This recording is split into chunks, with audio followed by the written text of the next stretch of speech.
Bom, tá gravando. É, Boa noite para vocês. Estamos aqui na nossa quinta aula, eu acho, né? De, de direitos reais. Algumas pessoas comentaram comigo, deram feedback, né? E pessoal, vocês podem ficar à vontade. Se a aula tiver muito corrida, se tiver dificuldade, pode falar comigo que eu estou aí para ajudar vocês. Mas algumas pessoas me deram feedback que estava sendo muita matéria junta, né? E o mais importante aqui nesse nosso encontro são que vocês saibam pelo menos os conceitos chaves de direitos reais.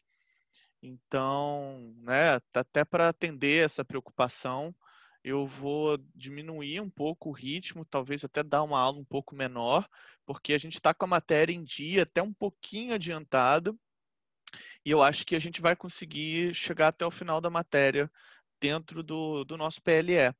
Então, estou falando isso também só para vocês, não sei se vocês estão desesperados aí por conta da quantidade de matéria, né? Direito civil, via de regra, eu não acho que seja um curso fácil, tá? Não é à toa que direito civil é o maior, é, a lei do direito civil, a maior lei do ordenamento jurídico brasileiro, uma das maiores leis do mundo. Não sei se é a maior, mas certamente é uma das maiores. E, enfim, acaba sendo cansativo, tem muito detalhe, muitas questões técnicas. Então, o meu objetivo aqui é tentar transformar isso numa coisa menos cansativa para vocês, ainda mais considerando o período que a gente está vivendo, né? De pandemia, de problemas de ansiedade, da gente ficar muito tempo em casa.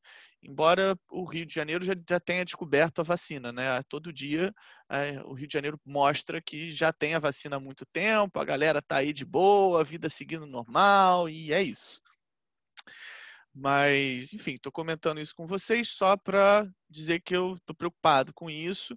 E, assim, a minha maior preocupação, vou ser muito sincero com vocês, pessoal, minha maior preocupação é que a gente consiga chegar no final da disciplina com vocês sabendo o que é o básico de posse, o básico de propriedade e uso capião. Tá? Vocês precisam saber isso. Isso importa na vida profissional de vocês. Isso vai cair em qualquer concurso do universo que vocês vão fazer. É, e é uma coisa que as pessoas perguntam, aquela tipo de coisa que a tia pergunta para você: ah, você é advogado? Tá, então eu tô com um problema ali na minha propriedade. Se você não souber o básico do que é a sua propriedade, você vai passar vergonha na frente da sua tia, do seu tio, entendeu? Então, é nesse sentido que eu quero que a gente chegue no final da nossa disciplina, pelo menos com esses conceitos mais amarrados, tudo bem? Bom, hoje a gente vai tratar, continuando, né, a nossa matéria, hoje a gente vai começar a falar especificamente de propriedade. É, Acho que vai ficar um pouco menos cansativo. As últimas duas aulas, aula 3 e aula 4, foram muito pesadas, era muita matéria, muitos detalhezinhos. Mas acho que agora vai ficar um pouco menos pesado. E, e antes disso, queria comentar também, né, que a gente está no centenário da UFRJ, né? A UFRJ está fazendo 100 anos agora. Então, ontem e hoje a gente está tendo uma série de comemorações do nosso centenário. Agora há pouco, mais cedo, eu fiz uma fala no centenário da UFRJ, representando a Associação de Pós-Graduandos, a APG, né? Eu sou secretário-geral da APG, e aí fiz lá uma saudação, comentando, né, que quando a gente pensa em centenário, as pessoas pensam no parabéns e nessa coisa toda, mas parabéns tem substância, né? Parabéns não é uma coisa por si só, não é uma coisa solta, uma coisa vazia. E é justamente esse parabéns que a gente dá para a universidade é também uma parte do que a gente está fazendo aqui, né? Tentando resistir aos problemas que são apresentados, independentemente do espectro político que você que está aí me assistindo de manhã, de tarde, de noite ocupe, né? Mas é a conseguir manter a universidade funcionando e com qualidade e entender o momento difícil que a gente está vivendo e dar um jeito de conseguir passar por isso, né? Então, o parabéns ele vai muito nesse sentido e no sentido também da produção do conhecimento, que é o que a universidade tem de mais rico, né? É devolver à sociedade aquilo que ela investe aqui.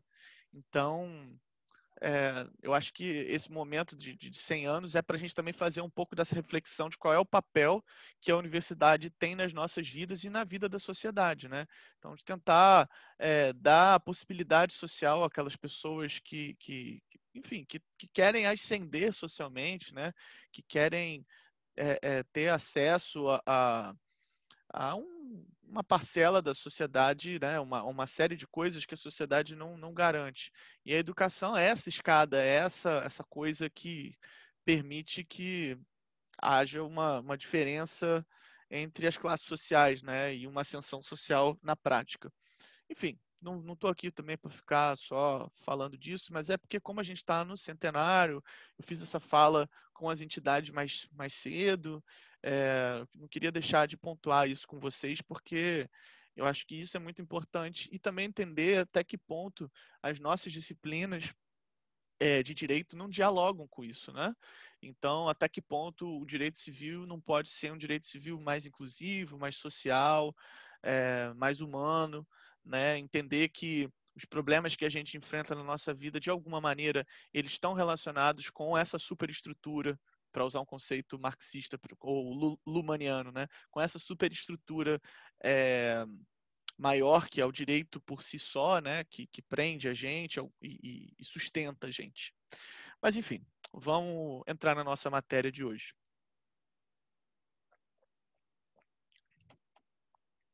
Bom, hoje, pessoal, nós vamos falar de propriedade.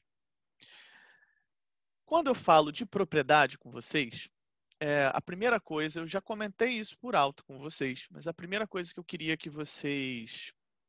Ah, Matheus, eu vi seu comentário aqui no chat, tá? A primeira coisa que eu queria que vocês guardassem é que propriedade é um direito complexo. O que quer dizer, pessoal, que propriedade é um direito complexo? Quer dizer, óbvio, que não é um direito simples, né? É um direito que ele te dá várias faculdades, vários poderes, ok?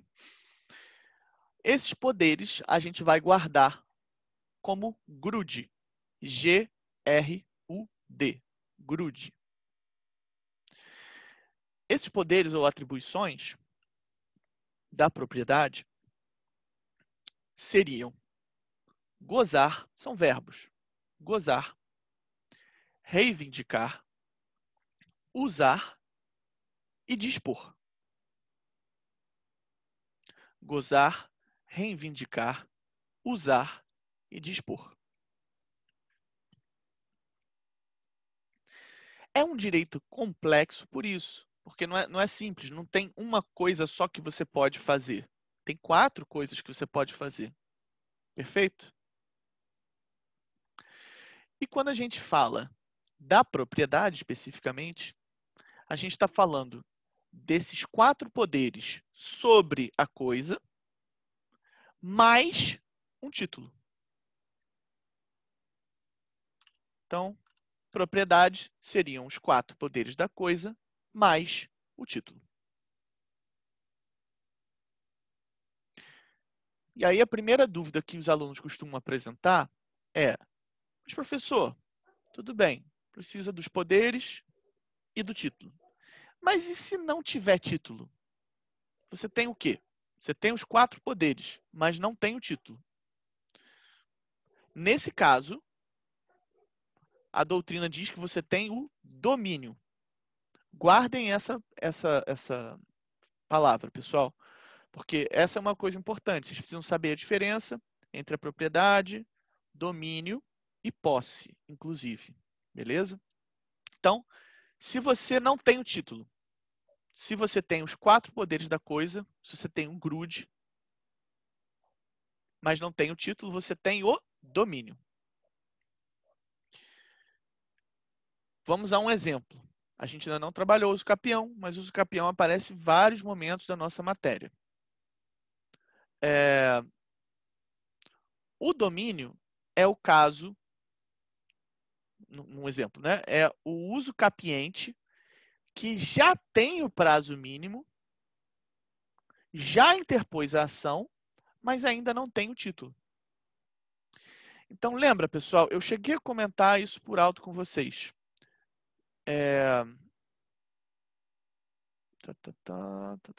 Eu cheguei a comentar isso por alto com vocês. Quando você entra com uma ação de uso capião, quando você pede a uso capião, a uso capião, ela tem determinados requisitos. Quando você consegue cumprir esses requisitos, você meio que já adquiriu ali a propriedade. Você só não pode dizer que você já tem a propriedade porque ainda estaria ali faltando o título. Por isso que a construção é que a sentença de uso capião, ou seja, pessoal, o final do processo que você pede ao uso capião, a sentença, a decisão do juiz, ela é declaratória do domínio. Ela declara que você tem já aqueles 4 atributos. E ela constitui o título. Por que isso é diferente? Porque se você faz uma compra e venda, você adquire o título na hora que você faz o registro no registro de imóveis. A uso capião, você não vai fazer o registro no registro de imóveis. Você vai fazer uma sentença judicial. E aí, através, né, você vai entrar com um processo. E no final do processo, através da sentença, aquela sentença vai valer como o título dessa equação que eu mandei aqui no chat, que é propriedade é igual a 4 poderes sobre a coisa mais título. Mas, enfim, o que eu quero que vocês guardem é essa diferenciação.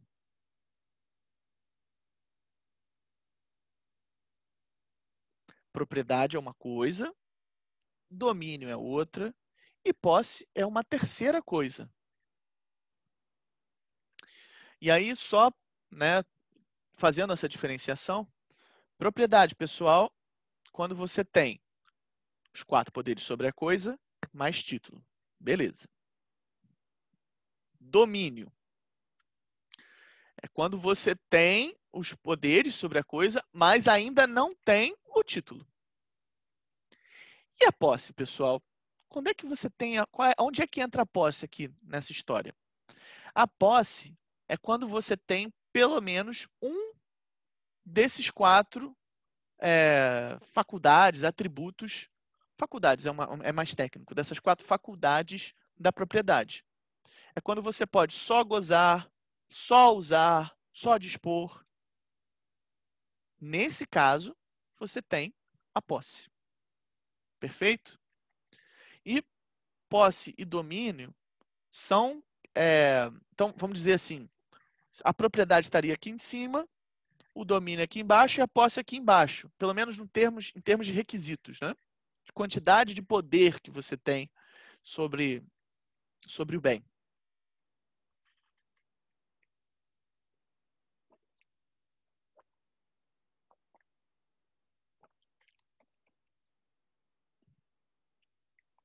E aí eu vou trazer aqui para vocês um conceito do Gonçalves. Eu vou colocar aqui no chat, para quem quiser colocar no caderno, mas vou ler o conceito também. Gonçalves diz o seguinte, pessoal, falando, né, da propriedade. Trata-se do mais completo dos direitos subjetivos.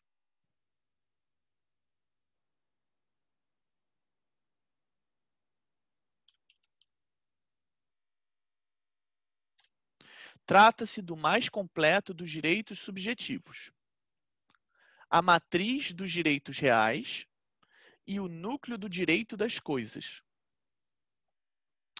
Propriedade é direito complexo, foi o que eu falei para vocês no início, que consiste em um feixe de atributos consubstanciados nas faculdades de usar, gozar, dispor e reivindicar a coisa de que lhe serve de objeto.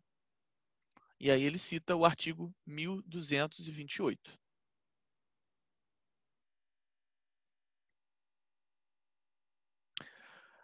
Aí, pessoal, depois, né, desse conceito, os alunos costumam pedir bastante.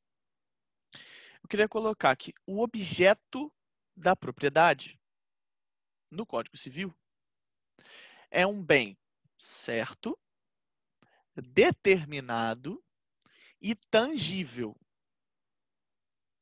Certo, determinado e tangível. Tá, professor, para que eu preciso saber disso? Pessoal, estou tentando simplificar a vida de vocês. O que vocês precisam saber dessa relação é que propriedade, quando a gente está falando dessa matéria específica, não inclui bens incorpóreos. Perfeito? Está falando de propriedade material. Não é propriedade imaterial. Como assim imaterial? Marcas e patentes, programas de computador, direitos autorais. Isso não é tratado aqui quando a gente está falando de propriedade. Esses 3 exemplos que eu citei têm leis específicas que falam sobre isso. A lei de marcas e patentes é a 9.279. A lei de programas de computador, a 9.609. E a lei de direitos autorais, a lei 9.610. E, inclusive, recentemente, agora, 2 semanas atrás, a Lei Geral de Proteção de Dados fez algumas alterações, inclusive nessas leis, quando passou a viger, né?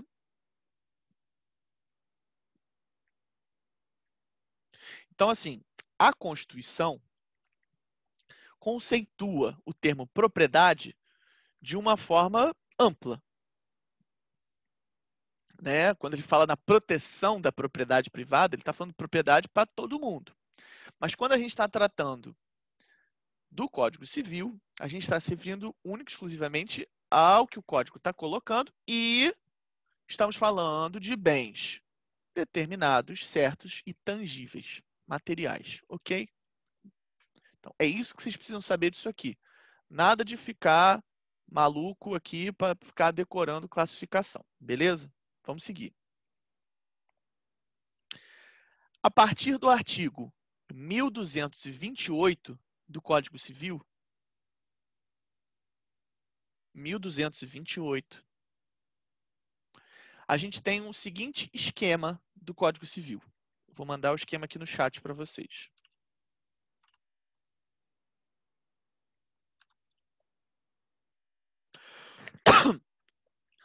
Bom, nós temos elementos que compõem o direito de propriedade. Seria os elementos internos ou econômicos, que é usar, gozar e dispor. Os elementos internos ou econômicos, usar, gozar e dispor. Os elementos externos ou jurídicos, que é reivindicar. Eu vou explicar. E um elemento funcional, que é a função social. Perfeito? Isso vem, pessoal, desse artigo que eu citei para vocês, o artigo 1228. O que vocês precisam guardar daqui? Bom, primeiro entender isso aqui, né? Quando eu falo de elementos internos ou econômicos, é porque usar, gozar e dispor pode ter alguma destinação econômica, né? E está ligado ao valor do objeto. Então, é interno nesse aspecto.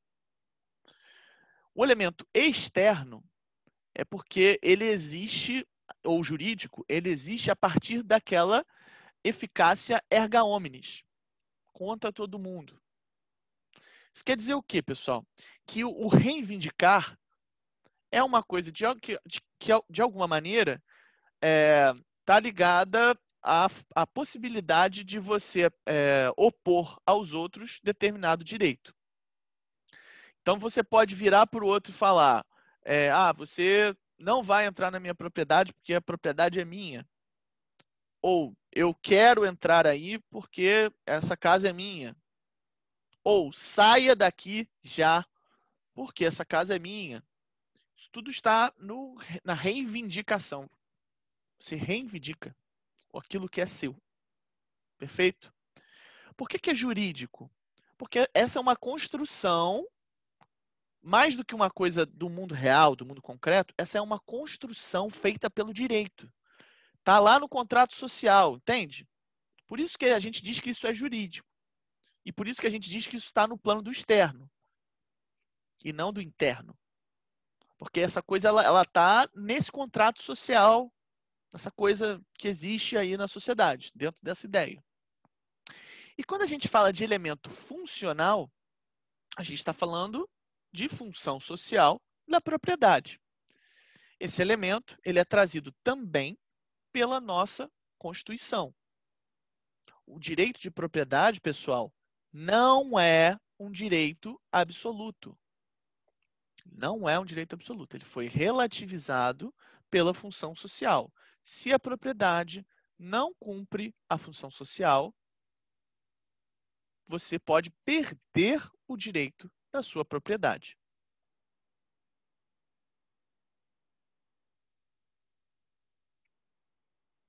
Ok?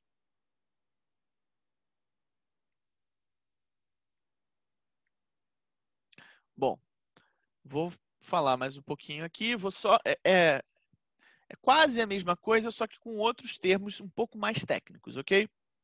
Vou falar da estrutura do direito de propriedade. Bom, isso eu falei lá na primeira aula, mas fica também o elemento externo, Renan. Posso? O que eu estou falando, claro, claro.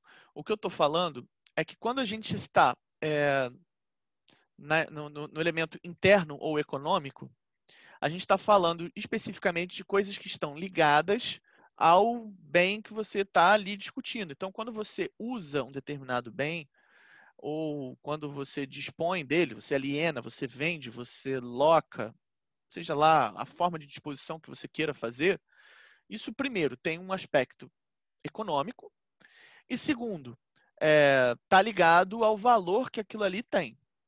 O elemento externo, ele está ligado a essa ideia de contrato social, de que nós devemos respeitar a propriedade uns dos outros, por exemplo. Que,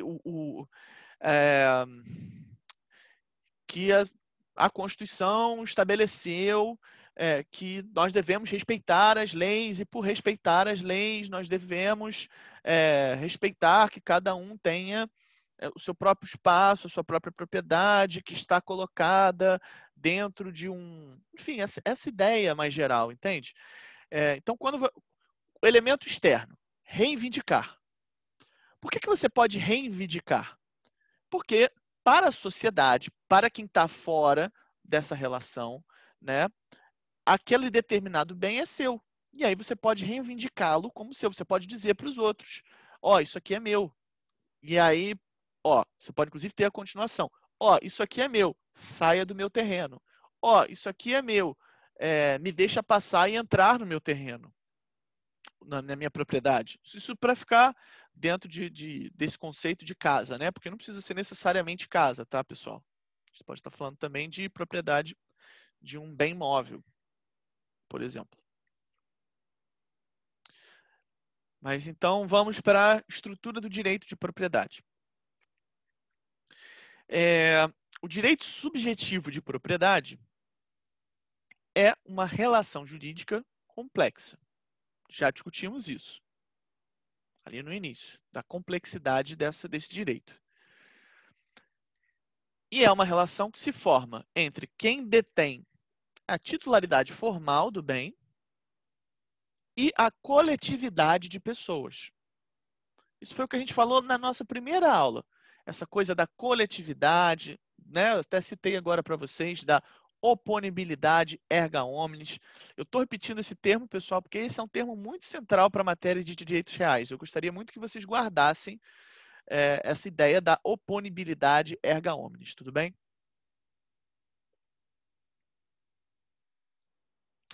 O objeto da relação jurídica é o que a gente chama de dever geral de abstenção. Dever geral de abstenção. que é um dever geral de abstenção? Vamos pensar aqui. Acabei de dar o exemplo para vocês. As pessoas não podem, a priori, entrar na sua propriedade, dormir na sua cama. Por quê? Porque é sua. Porque há um dever geral de que as pessoas se abstenham de praticar determinados atos, ou melhor, de utilizar aqueles 4 atributos que nós trabalhamos dentro da sua propriedade. Entenderam? Então, quando a gente fala do objeto dessa relação jurídica, é nesse sentido, dever geral de se abster de não fazer algo, ok?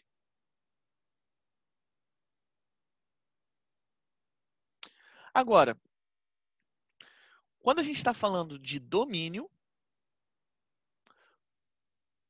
Oi, Josef. Posso repetir, mas o que você não entendeu? Só para eu tentar te ajudar. Você não entendeu o que é o dever geral de abstenção?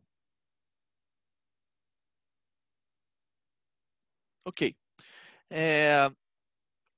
O que eu estou falando é o seguinte. Você tem uma propriedade, tá? Pensa aí, vocês estão na casa de vocês. Eu posso entrar na casa de vocês e, sei lá, dormir na sua cama? Imagino que todos aqui tenham cama. Espero que todos aqui tenham cama. Eu posso fazer isso? Não, eu não posso fazer isso. Eu não posso entrar na casa de vocês e dormir na cama de vocês. Por que eu não posso, pessoal?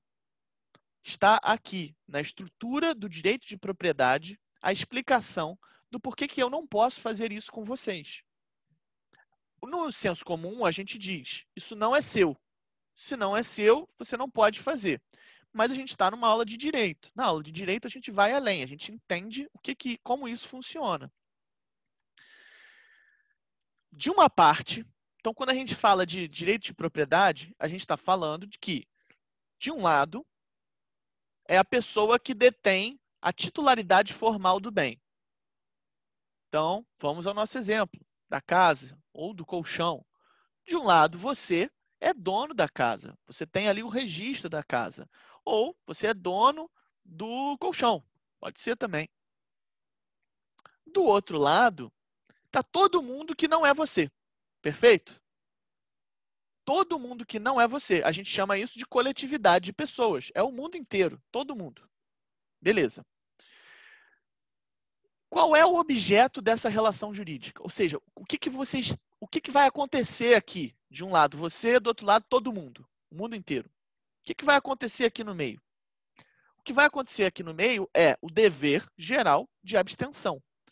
Isso quer dizer que a coletividade de pessoas, a sociedade, todo mundo, né, para usar o termo, vai se abster de utilizar o grude, gozar, usar, reivindicar e dispor do seu colchão ou da sua casa. Entendeu? As pessoas elas não podem fazer algo sobre aquilo. Por quê? Porque não é seu, porque você tem o dever de se abster de praticar esses atributos sobre um bem que não é seu. Isso é a estrutura do direito de propriedade. Beleza, vamos seguir.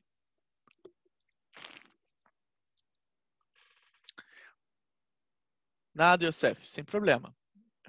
Isso é muito importante. Eu preciso que vocês entendam essas coisas, tá? Tem algumas classificações mais complexas, que se por acaso não pegarem, tudo bem, faz parte. Agora, isso vocês precisam saber. Então, vamos com muita calma, muito cuidado. Seguindo, vamos falar de domínio. O domínio, pessoal, então, primeiro falei da propriedade. O domínio,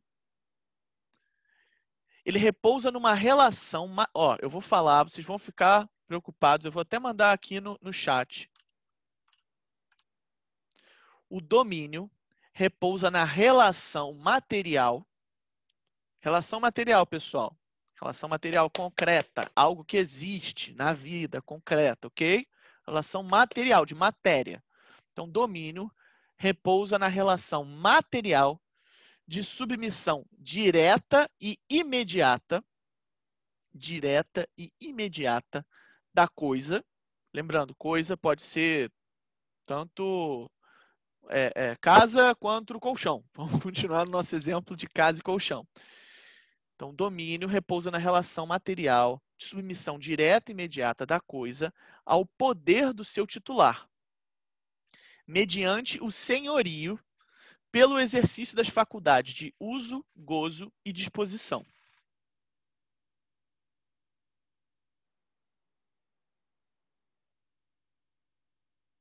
Calma que eu vou explicar isso para vocês.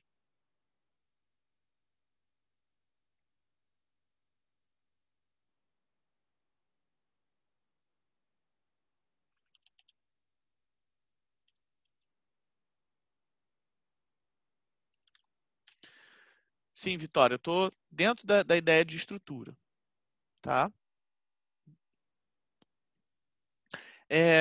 O domínio, como um vínculo real entre o titular e a coisa, é absoluto. Agora, a propriedade é relativa. Tenham calma. Então, o que eu estou falando aqui? Quando a gente está explicando domínio, a gente está dizendo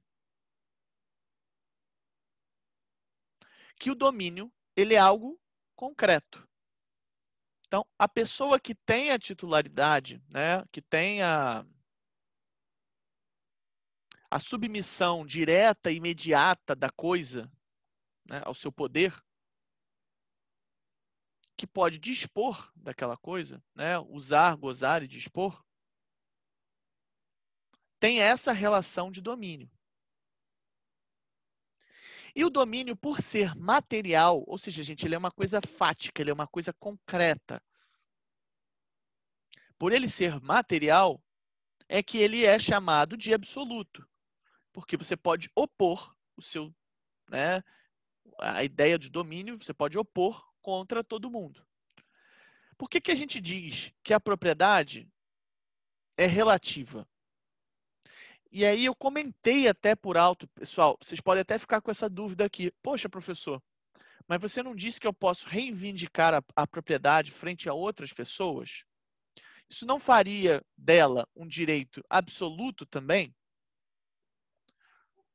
Cuidado, não confundam isso. Quando as pessoas dizem, quando a doutrina diz que a propriedade é relativa, ela relativiza a propriedade por conta da função social dela. Ela é ponderada com outros direitos. Não basta só você ter o grude e o título para ter a propriedade. Você precisa, além disso, cumprir com a função social daquela propriedade. É nesse sentido que você diz que ela é relativizada. Isso quer dizer que, numa análise de longo prazo, ao olhar para a propriedade, você vai ficar. Você vai ter que analisar se ela está cumprindo com a sua função social. Senão, você pode perder a sua propriedade.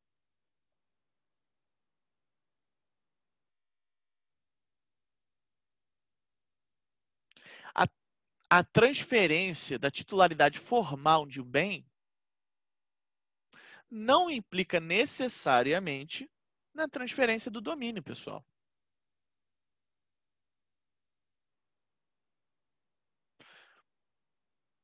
Um indivíduo pode ser proprietário e não ter domínio, bem como pode ter o domínio, mas não ser proprietário.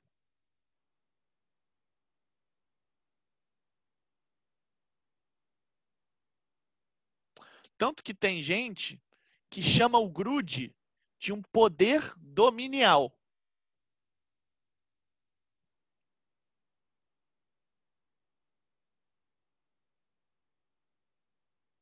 Poder dominial.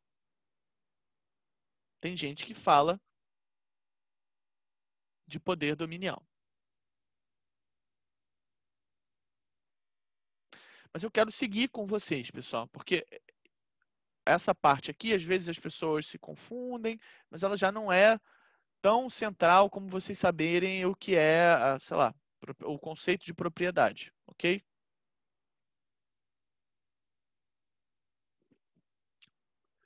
Eu quero comentar com vocês agora sobre o artigo 1229.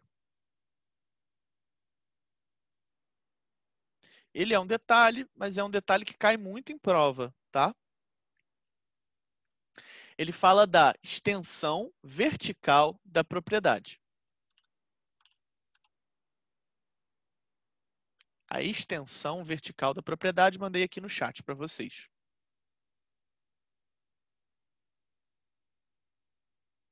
Então, o 1229 fala que a propriedade abrange o espaço aéreo e o subsolo correspondente em altura e profundidade úteis. Então, olha que interessante, esse é um artigo, pessoal, que traz um critério para você fazer análise. Ele não te diz, é 10 metros para cima, 10 metros para baixo. É 1 quilômetro para cima, 1 quilômetro para baixo. Ele fala de utilidade. E aí, é claro, como tudo no direito, quando você deixa um critério muito aberto, dá confusão. Então tem muita briga sobre isso, né? Vou falar, Matheus. Pode deixar. Então, são critérios úteis ao exercício do direito da propriedade. Também não é útil sem qualquer parâmetro. É útil para exercer a propriedade. Sendo que esse mesmo artigo coloca que o titular não pode se opor de maneira injustificada, ele não pode se opor à atuação de terceiro sobre o imóvel. Como assim, professor? Ele não pode se opor? Quer dizer que se alguém quiser entrar ali, pode entrar? Não, calma, pessoal. A gente está falando de uma coisa muito específica. A gente está falando de passagem de poste de eletricidade, cabeamento, esgoto. Ok? Nesses casos específicos, a pessoa não pode se opor. E o artigo 1230, o seguinte, né? Em consonância com o artigo 20, inciso 9 e 10 da Constituição, vou mandar aqui.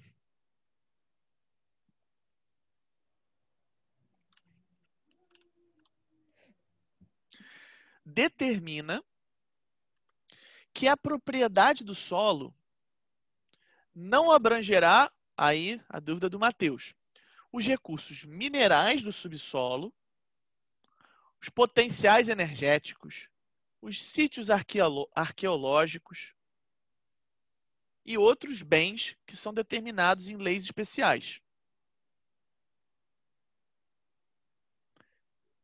Aqui, pessoal, a nossa Constituição coloca isso como bens dominicais de propriedade da União e faz uma distinção desses bens para o solo. Então, o solo é tratado de uma maneira e os bens que estão ali de outra. As jazidas. E aí, pessoal, vocês sabem o que é jazidas, né? Aquele depósito, geralmente, de minerais, sais minerais, petróleo, ouro, pedras preciosas, ok? Então, as jazidas e outros recursos minerais só podem ser explorados pelo proprietário na qualidade de concessionário. Professor, não entendi nada. Calma. Vou explicar. Se você tem a superfície, tem perdão, superfície não. Se você tem o solo, né, o direito de propriedade ali do solo, por alguma razão você achou ali uma jazida de, sei lá, de ouro, para utilizar, para usufruir daquele ouro, você precisa de uma concessão do poder público. Ele precisa dizer que você pode explorar aquilo ali.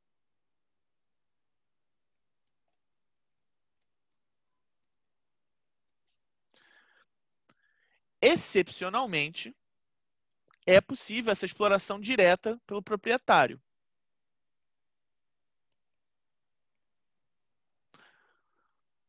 Mas isso é uma coisa muito, enfim, é muito difícil, excepcional, etc. Moza, eu não entendi a sua dúvida. Essa vedação se aplica também a concessionárias. Exemplo, telefonia, TV, por assinatura. Qual vedação? Desculpa, eu não entendi.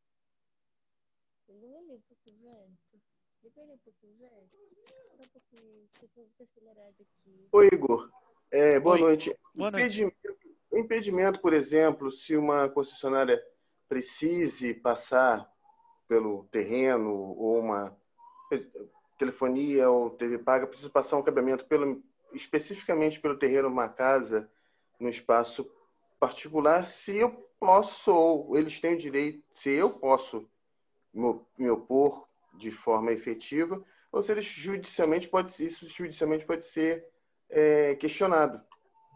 Ok, vamos lá. Oi?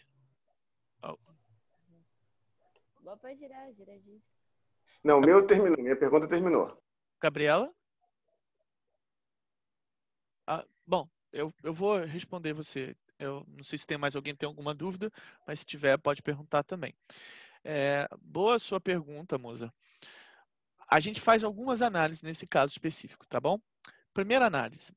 É possível passar essa tubulação, esse cabo, de uma maneira diferente para chegar à sua propriedade ou a outra propriedade?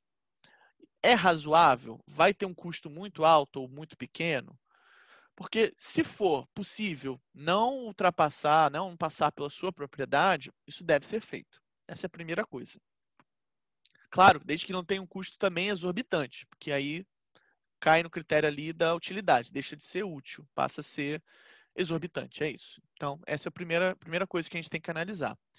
Segunda coisa, em determinados casos,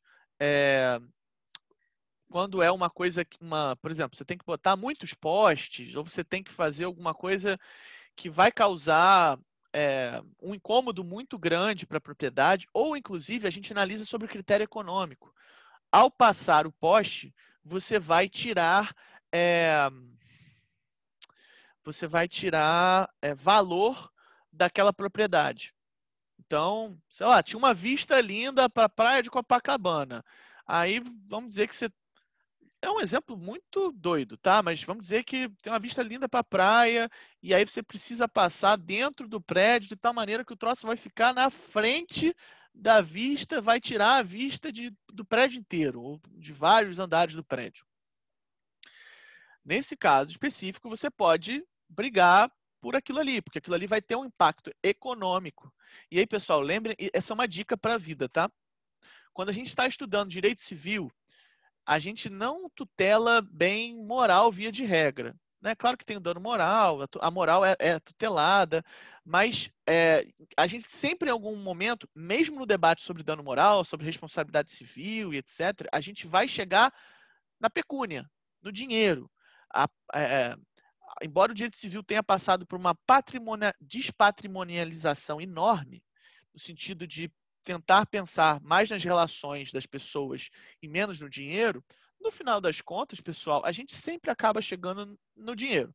Então, quando vocês forem fazer uma análise de uma relação jurídica qualquer, você está respondendo uma prova de direito civil, você está com dúvida sobre como resolver aquilo, faça a seguinte pergunta: como ou aonde está a parte do dinheiro que vai afetar essas pessoas aqui? Isso costuma ajudar, isso não resolve todos os problemas, mas costuma ajudar a resolver. Por que eu estou dizendo isso? Porque isso serve para esse problema, por exemplo, que o Moza apresenta aqui.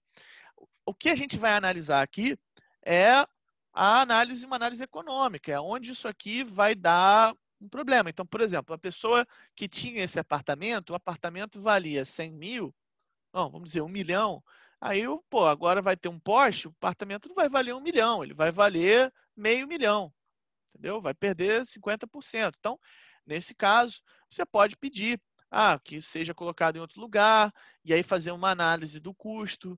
O custo vai ser menor do que a perda que eu vou ter no meu apartamento, ou não tem como, só pode passar por ali. E é considerado um regime, um serviço de utilidade pública, porque tem isso também, moça. Você colocou aqui, por exemplo, telefonia é uma concessão pública. É sempre, embora seja prestado por uma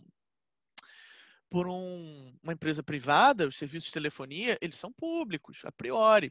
Então, assim, é a mesma coisa do transporte, né? Telefonia, são serviços essenciais. Hoje em dia, inclusive, né, a internet caminha também para isso. Aliás, hoje em dia, mais do que nunca, né? Na pandemia, a gente nem estaria aqui se não fosse pela internet. Então, é interesse público que as pessoas tenham internet. Então, a gente vai colocar aqui o interesse privado da pessoa de ter sua propriedade frente ao interesse público da sociedade ter internet. E, às vezes, você vai ter na ponderação, né, de princípios aqui, o interesse público e o interesse privado, geralmente, não é sempre, mas geralmente prevalece o interesse público, perfeito? Então, a priori, pode-se sim passar cabos, etc. Mas é uma análise que a gente costuma fazer de uma maneira mais casuística, caso a caso. Ok? Respondi sua pergunta? Tranquilo, eu entendi sim. Obrigado. Nada.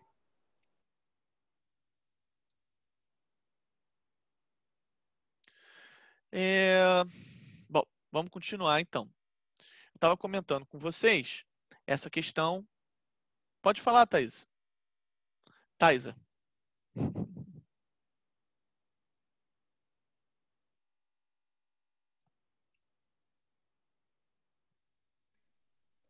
Professor, está me ouvindo? Estou te ouvindo, por favor. Então, a minha pergunta, eu acho que é mais ou menos nesse sentido que você falou das jazidas.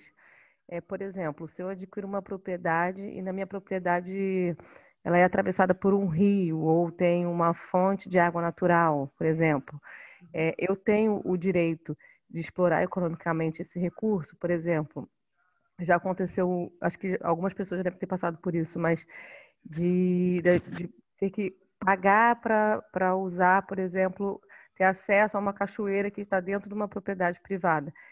Isso funcionaria da mesma forma que a jazida, teria que ter uma concessão do Estado, já que também é um recurso natural, ou não? A pessoa que compra essa propriedade, ela pode explorar, já que o rio, por exemplo, atravessa a propriedade que é do sujeito, etc. Não sei se isso faz muito sentido, mas é uma dúvida. Bom, são coisas diferentes porque são tratadas pela Constituição de maneira diferente. Essas discussões, inclusive, pessoal, que a gente está tendo, elas estão ligadas a a um outro direito real. Está dentro dessa mesma disciplina, mas ela é dada em reais 2, que é quando a gente discute servidões, ok? Então, inclusive, a pergunta do Mozart, em algum aspecto, pode entrar na esfera das servidões. Servidão de passagem, que é um direito real que você pega uma parte do grude específica, que é o uso ali, para poder passar algo por dentro da propriedade de outra pessoa. Qual é a diferença disso? A diferença é que, por que você não faz um contrato para permitir que você possa passar ali?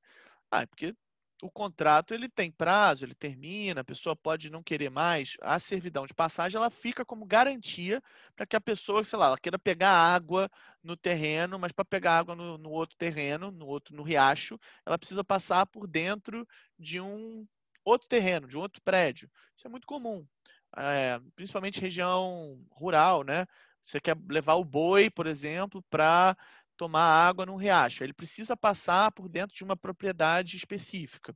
Aí você pede, faz uma servidão de passagem. Essa servidão de passagem ela fica averbada na matrícula da propriedade, tá? E garante que você possa sempre passar com o boi até determinado local para o boi beber água, por exemplo. Mas, enfim, no caso de riacho, a gente precisa também fazer algumas. Aí, pessoal, o problema dessa matéria também é que são muitas coisas que às vezes entram no caso concreto, tá bom? a pessoa está me cobrando para visitar a cachoeira. Tem que pensar também se a pessoa te cobra para usar a cachoeira ou para acessar a cachoeira, porque são coisas diferentes. Uma coisa é, você quer passar por dentro do meu terreno? Então, se você quer passar por dentro do meu terreno, eu posso te cobrar por isso. E é diferente da pessoa te cobrar para entrar na cachoeira. Entende isso? Eu sei que isso é muito sutil, mas a gente está no direito, pessoal, e para o direito isso importa. Então, sei lá, se de repente se você consegue acessar a cachoeira sem passar por dentro da propriedade de uma pessoa, você não pode ser cobrado por isso. Mas, novamente, aí a gente começa a entrar nos casos concretos de direito civil e isso vai variando. Mas, respondendo mais especificamente a dúvida que a Thais apresentou, isso está na Constituição. A nossa Constituição, eu estou até com o artigo aberto aqui, olha só. As jazidas em lavra ou não e demais recursos minerais ou potenciais de energia hidráulica, então depende também do que é essa cachoeira, né? Constituem propriedade distinta do solo para efeito de exploração ou aproveitamento e pertencem à União, garantida ao concessionário a propriedade do produto da lavra. Então, se a pessoa tem ali uma cachoeira gigante com uma queda d'água, por exemplo, aquilo ali tem um potencial de energia hidráulica, nesse caso, isso é da União e nunca vai ser ali da pessoa. Professor, eu tenho uma dúvida um pouco diferente da dos colegas, Tudo bem? no sentido do título. Porque em alguns casos onde o Estado ainda não regularizou, por exemplo, um loteamento, onde talvez a pessoa tenha ali o domínio, mas ela não tem um título, talvez por falta de regulação estatal. Okay. Ali é só o domínio ou ela tem a propriedade pendente de uma regularização? Espera aí, desculpa, eu vou precisar que você repita. Eu achei que eu estava entendendo, mas no final me perdi. Você pode repetir? Posso sim. Por Obrigado. exemplo, vamos supor, no caso aqui das comunidades do Rio de Janeiro, antes de haver uma regularização por parte do Estado, Perfeito. naquele caso ali, a pessoa comprou, queira ou não, de alguma forma, teve um contrato, ainda que seja verbal, e ela domina ali, ela tem o domínio, todas as faculdades da propriedade, mas ela só não tem o título nesse sentido da burocracia do Estado. Ali ela tem a propriedade ou é só o domínio? Então, a gente precisa analisar, Isaac, né? Vamos lá, a gente precisa analisar nesse caso o que é essa terra? Porque, por exemplo, se ela é um bem dominical, e aí, pessoal, acho que vocês já deram isso em administrativo, mas não custa nada lembrar vocês, bem dominical é aquele bem que não foi dada uma afetação pública ainda. Então, assim, pensa.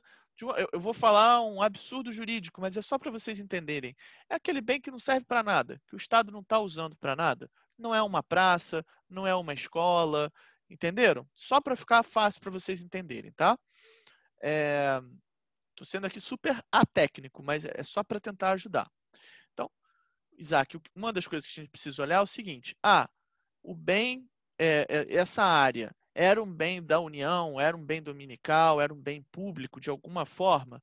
Aí a pessoa foi lá, ela comprou, tudo bem, mas ela comprou o quê? De quem estava ocupando aquele bem antes? Que é uma coisa muito comum. A pessoa compra ali a posse, né? Então, você tem o posseiro, né? Dito no popular, é o posseiro, é a pessoa que está ali, e aí o posseiro vai e vende aquela posse daquele espaço ali para você. Mas aquilo ali era de uma outra pessoa, era uma pessoa que já tinha propriedade. Não, beleza. Aí nesse caso, você vendeu a posse, aí a gente vai analisar, e repara como eu já estou entrando de novo em caso concreto, hein, galera? Aí nesse caso, a gente vai analisar, ele tinha posse, já está não sei quanto tempo, beleza, vamos pedir uma uso capião para regularizar essa posse. Não, professor, mas nesse caso, a posse que ele está colocando ali é, é uma posse de um bem público. Então, nesse caso, isso é muito comum em favela, inclusive, o Isaac, que você comentou, né? Porque tem várias áreas de favela que as pessoas não conseguem fazer regularização. Por que elas não conseguem fazer regularização? Porque essas áreas são bens públicos. E pela nossa Constituição, pelo nosso Código Civil, pela nossa jurisprudência, a gente não consegue usucapir, né, ter a propriedade do bem público. Pensando nisso, inclusive, Isaac, eu acho que em 2007 a gente teve o acréscimo de 2 direitos reais. Um desses direitos reais é chamado de concessão especial de uso para fins de moradia. Que é para quê? Para tentar dar algum direito a essa população marginalizada. Então, essa população, ela não tem a propriedade, porque a propriedade é do Estado, mas ela tem um título que diz que ela pode usar para morar. Ela pode usar aquilo ali para morar, entendeu? Então, assim, o Estado tem muito medo e receio de que as pessoas comecem a tomar os espaços públicos para si. Estou explicando para vocês a intenção do legislador, tá, pessoal? Porque aí o Estado vai ficar sem espaço, teoricamente, né? Vão começar e pensem, inclusive as empresas, pensem nos piores interesses corporativos. Eles vão fazer isso. Então, é nessa intenção, nesse sentido, que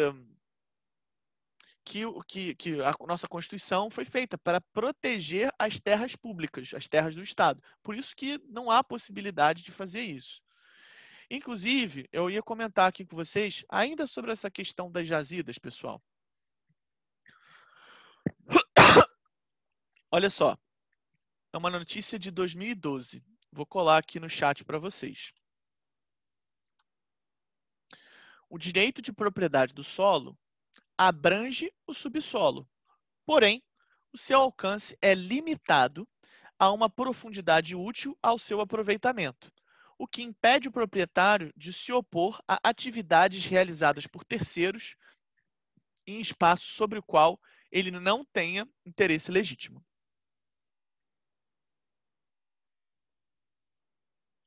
E eu queria trazer, pessoal, uma jurisprudência para vocês sobre essa questão do solo, né? Solo, subsolo.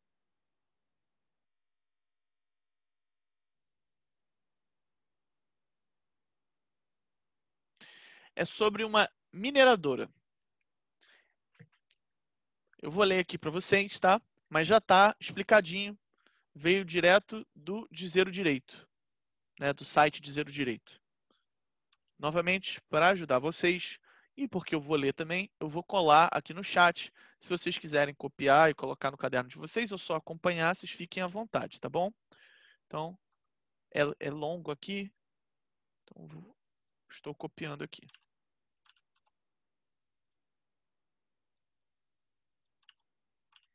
Bom, está copiado no chat. Vamos juntos. Determinada mineradora obteve da União outorga, autorização, tá, pessoal? Outorga no sentido de autorização, para realizar pesquisas de viabilidade de lavra de minérios em determinado sítio. Vamos lá, pessoal. Vamos entendendo o que está escrito aqui. Uma mineradora obteve da União aquela permissão que a gente estava discutindo agora há pouco. E a permissão é para realizar uma pesquisa, não era nem para utilizar ainda, ok? Vamos seguir. Ocorre que um terceiro, uma outra pessoa, retirou do local, sem autorização da mineradora, uma grande quantidade de minérios. Outra pessoa foi lá e meteu mãozão, falando no popular aqui. Ao descobrir esse fato, a mineradora ajuizou uma ação de indenização por danos materiais contra esse terceiro, que pegou as paradas, pedindo que ele fosse condenado a pagar o valor dos minérios extraídos. Você pegou o negócio, não tinha que pegar, vai ter que me pagar agora. Em sua defesa, o terceiro alegou que a mineradora não teria direito à indenização. Por quê? Os recursos minerais presentes no subsolo são de propriedade da União. Logo, se alguém sofreu prejuízo, foi a mineradora, mas a União. A priori, tem algum sentido isso que ele está dizendo, né? Está escrito na Constituição. Esse raciocínio está correto? O STJ entendeu que não.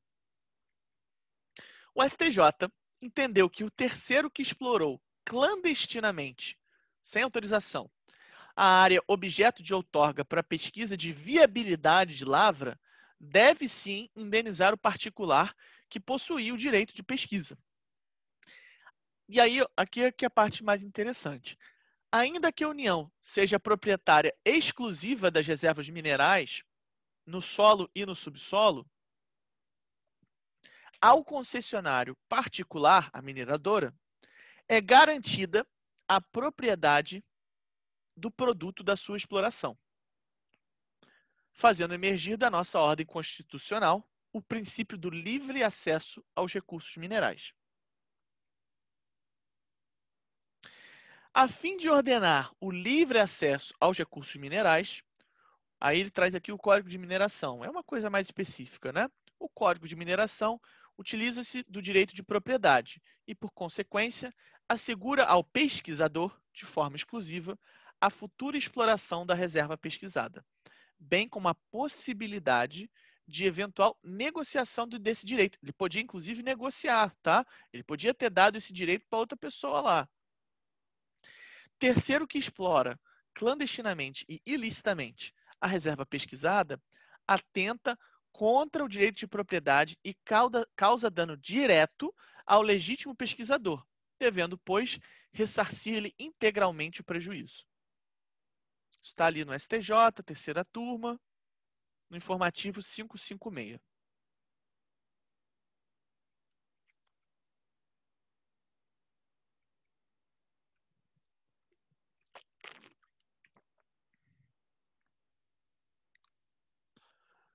Bom, pessoal,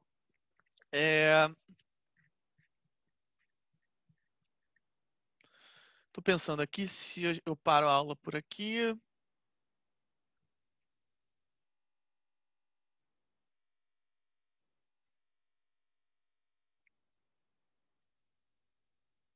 Bom, vou deixar inclusive para vocês opinarem.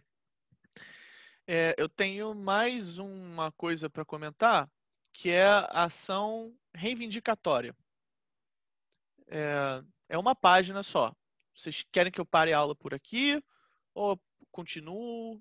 Por favor, se vocês puderem, se manifestem aqui no chat. Não precisa nem abrir microfone se não quiserem, não. Mas só para eu ter uma ideia, se vocês estão cansados, tá bom, eu paro por aqui ou não.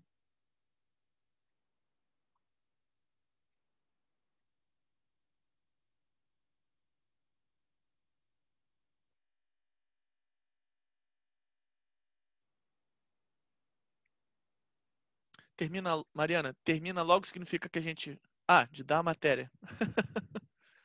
Tá bom. Bom, tudo bem. Tem 4 pessoas aqui. Vamos. Ah, Matheus, eu acho que mais uns 10 minutos no máximo. Acho que nem isso. Até porque... Beleza, eu vou fechar então só isso aqui. Vamos falar agora, pessoal, de ação reivindicatória. A gente já falou um pouquinho sobre isso. Por isso que eu acho que a gente vai passar tranquilo sobre isso, tá? Quando eu falei das ações possessórias, e aí a gente teve uma discussão grande e tal, eu também falei do juízo quando a gente estava petitório, que a gente estava discutindo especificamente a propriedade, perfeito? Então, se você... E aí vamos começar pela coisa mais importante. O que eu quero que vocês saibam aqui, dessa parte da matéria? Você quer entrar com uma ação para proteger a sua propriedade. Você tem a propriedade dentro de todos aqueles atributos e você quer proteger ela. O que você vai fazer? Sua propriedade foi retirada. Você vai entrar com uma ação reivindicatória. Ok? Vou explicar para vocês. Ação reivindicatória tem um caráter essencialmente dominial. Dentro dessa ideia de poder dominial, do GRUD, ok? E por isso, só pode ser utilizada pelo proprietário.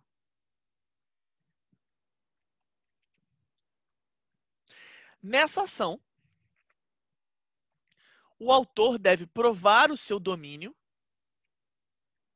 oferecendo uma prova da propriedade, com registro, e descrevendo o imóvel com as suas confrontações. Vou mandar aqui no chat para vocês.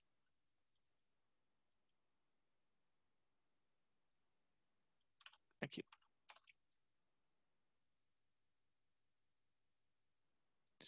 E descrevendo o imóvel com suas confrontações, assim como demonstrar que a coisa que é reivindicada se encontra na posse do réu. Então, pessoal, basicamente são duas coisas aqui. A pessoa demonstra o registro, descreve o imóvel e mostra que aquela coisa está na posse da outra pessoa, está na posse do réu, ok?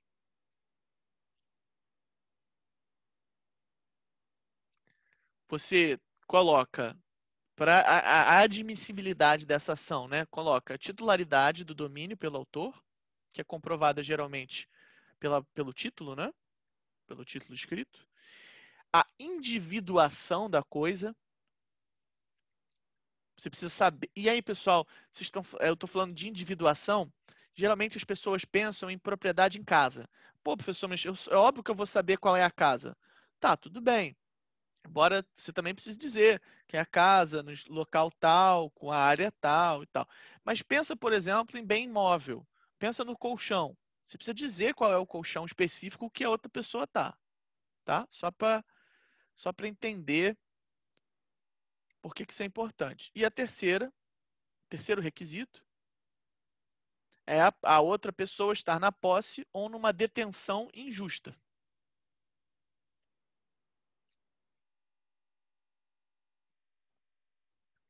O Gonçalves, inclusive, ele dá esse conceito aqui, ó. É uma ação do proprietário que tem título, mas não tem posse, contra quem tem posse, mas não tem título.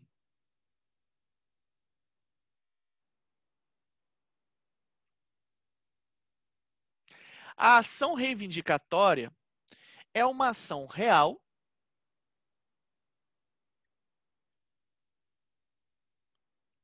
Pessoal, vou mandar aqui no chat para vocês, tá bom? Pronto. A ação reivindicatória é uma ação real que compete ao senhor da coisa.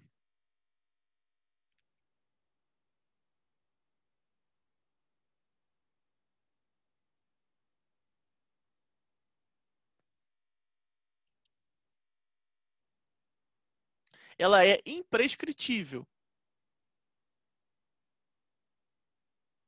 E ela trata do domínio.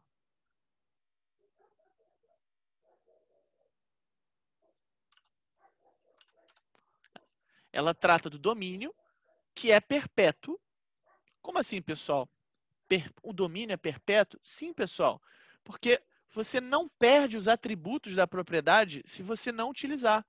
Você não perde o GRUD, o direito de gozar, usar, dispor, reivindicar, se você não utilizar desses direitos. Esse é o sentido de perpetuidade.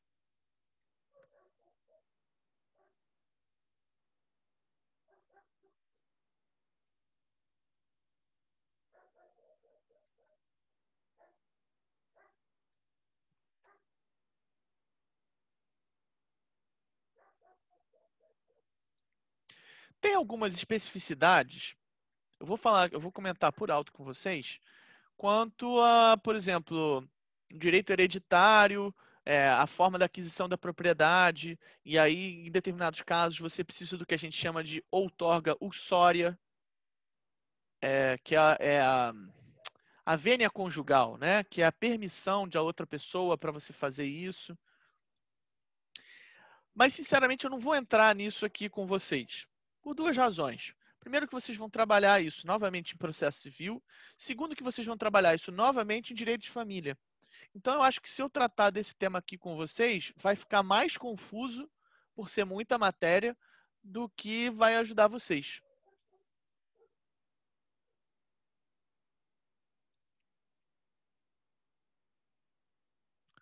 E é basicamente isso, pessoal. Eu vou parar a nossa... Acho que nem deu os 10 minutos que eu tinha prometido. Eu vou parar a nossa aula por aqui.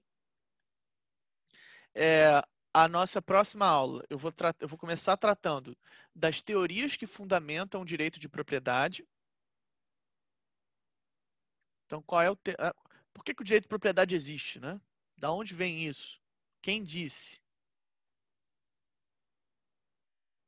E aí a gente vai avançar. A gente vai fazer um estudo rápido sobre o GRUD, sobre esses atributos. Vamos entender melhor o que são esses atributos. É um pouquinho mais detalhado, mas ajuda a gente a ter clareza sobre isso. Bom, para terminar, pessoal, toda vez que a gente trabalhar sobre o GRUD, vejam isso com muita atenção. Então, eu peço que a próxima aula vocês assistam, né? E tomem muita atenção em relação a isso. Porque entender com clareza como funcionam esses atributos resolve, assim, 60%, 70% dessa matéria e reais 2, tá? Porque de reais 2, a gente vai tratar outros direitos reais que vão usar parte só desses atributos. Propriedade tem os 4 atributos. Habitação tem um só deles. Usufruto tem 2 deles. Entendeu? Então, você vai utilizando uma quantidade menor de atributos. Então, se você entende os 4, na hora que você trabalhar os outros que usam menos, fica muito mais fácil. Beleza? Então, estamos terminados por aqui. Espero que tenha sido melhor hoje do que as últimas 2 aulas. Valeu, boa noite, um abraço para vocês. Vou parar a gravação aqui.